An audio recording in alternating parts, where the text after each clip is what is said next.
আসসালামু আলাইকুম ওরহমতুল্লাহি ওবরাকাতুহু। সম্মানিত হজরতগণ, আজকে নিয়ে আলোচনা করব যে বহুমূত্র, যাদের ডায়াবেটিসের প্রবলেম সমস্যা অনেক ঊর্ধ্বগামী রয়েছে, সেক্ষেত্রে আপনারা ঘরোয়া ট্রিটমেন্ট কিভাবে করবেন নিয়ন্ত্রণ রাখার জন্য। আসলে আমরা যা কিছুই খাচ্ছি না কেন সবই বিষ, সবই সার, সবই প্রোডাকশন দিয়ে তৈরি করা। জনসংখ্যার ঊর্ধ্বগামীর জন্য লোকের চাহিদাও বেড়েছে, তো যার ফলে বিভিন্ন অসুখ বিসুখের মধ্যে আমরা রয়েছি। তো অ্যালোপ্যাথিক ট্রিটমেন্ট যারা করছেন তাদের ব্যক্তিগত ব্যাপার, যারা হোমিওপ্যাথি ট্রিটমেন্ট করছেন তাদের ব্যক্তিগত ব্যাপার। তবে আমি বলবো, কোনো ট্রিটমেন্টের বিরুদ্ধে আমি কিছু বলতে চাই না।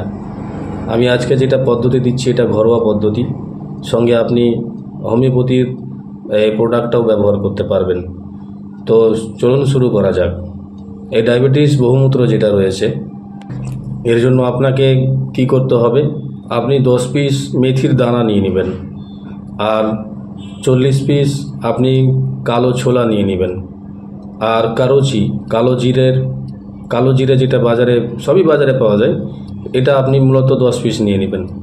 এই তিনটাকে আপনি 1 গ্লাস পানির উপরে ছেড়ে দিবেন, রাত্রে ঢেকে রাখবেন, আর সকালবেলায় সেটাকে ছেঁকে বার করবেন। তারপর আপনি হাফ পরিমাণ পানিটা খেয়ে বা জলটা সেবন করলেন।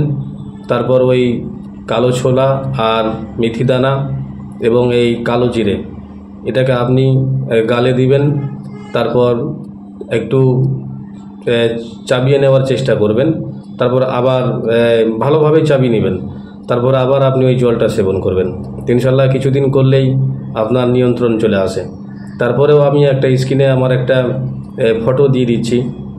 এই ঔষধটাকে আপনি সকালে, দুপুরে এবং রাত্রে দিনে 3 বার ব্যবহার করবেন। হাফ কাপ জলের মধ্যে 15 থেকে 16 ফোঁটা করে 0 মাদার পাওয়ারে নেবেন।